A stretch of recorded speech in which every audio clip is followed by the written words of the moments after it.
What would you do if the past you thought you'd buried walked into your home, wearing a secret around its neck?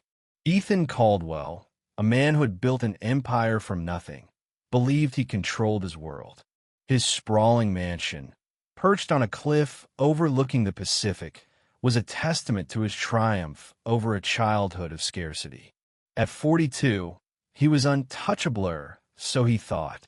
That morning, as he descended the grand staircase, his new maid stood waiting, her head bowed, her hands clasped. She was unremarkable at first glance, but then his eyes caught the glint of an emerald necklace around her throat. His heart stopped. He knew that necklace. It was a ghost from a life he'd left behind.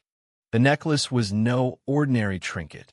Its intricate silver filigree, cradling a single emerald, was unmistakable, a family heirloom his mother had worn until the day she died. Ethan's childhood flashed before him. The cramped apartment, his mother's weary smile, and the necklace she'd called their family's last treasure. She'd said it was passed down for generations, a relic of better days before poverty claimed them. When she died, it vanished, stolen during the chaos of their eviction. Ethan had spent years searching for it, not for its value, but for what it meant to tether to the only person who'd ever loved him unconditionally. Now, it hung around the neck of a stranger scrubbing his floors. Her name was Lila, she said, her voice soft but steady as she introduced herself. She was young, perhaps 25, with dark hair pulled into a tight bun and eyes that held a quiet resilience. Ethan couldn't look away from the necklace, its emerald catching the morning light streaming through the mansion's windows. He wanted to demand answers, to shake her and ask how she'd come by it, but something in her calm demeanor stopped him. Instead, he invited her to sit, a gesture that surprised even himself. "Tell me about yourself," he said, masking the tremor in his voice. Lila hesitated, then spoke of a hard life, orphaned young, raised in foster homes, scraping by on odd jobs. The necklace, she said, was her mother's, the only thing left of her family. Ethan's mind raced. Her story didn't add up. His mother had no other children, no relatives who could have inherited the necklace. Yet Lila's sincerity was disarming, her words laced with a pain he recognized too well. He decided to keep her close, to watch her, to unravel the mystery. Over the next weeks, Lila worked silently in his home, her presence a quiet hum in the background of his chaotic life. She was meticulous, never complaining, even when Ethan left papers strewn across his office or spilled coffee on the rugs. But the necklace never left her neck, and every time he saw it, his chest tightened with a mix of anger and longing. One evening, as rain battered the mansion's windows, Ethan found Lila in the library, dusting shelves she'd already cleaned. He seized the moment. "That necklace," he said, his voice sharper than intended. "Where did your mother get it?" Lila froze, her fingers tightening around the duster. For the first time, her composure cracked. She didn't steal it. "If that's what you think," she whispered. Her defensiveness only fueled his suspicion. But before he could press further, the doorbell rang, a rare interruption in his secluded world. It was Clara, an elderly woman with a weathered face and eyes that seemed to carry a lifetime of secrets. She introduced herself as Lila's foster mother, arriving unannounced to check on her. Ethan's impatience flared, but Clara's gaze locked onto the necklace, and her expression shifted to one of shock. "Where did you get that?" she asked Lila, her voice trembling. Lila's face paled, and Ethan felt the room tilt. Clara's reaction mirrored his own, and suddenly, the mystery deepened. Who was this woman, and why did she recognize the necklace too?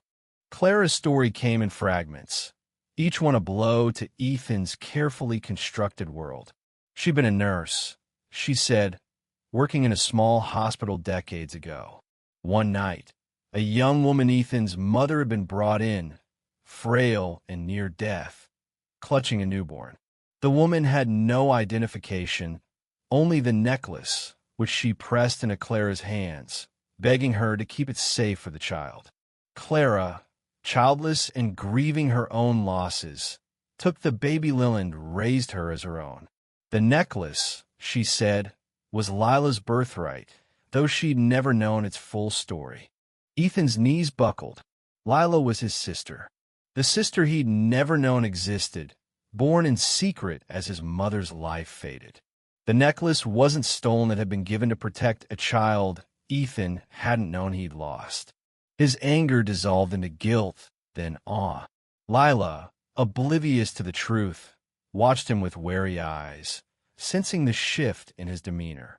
Clara, however, understood. She reached for Ethan's hand, her touch grounding him. "She's your family," Clara said softly. "The only one you have left." The revelation shattered Ethan's defenses.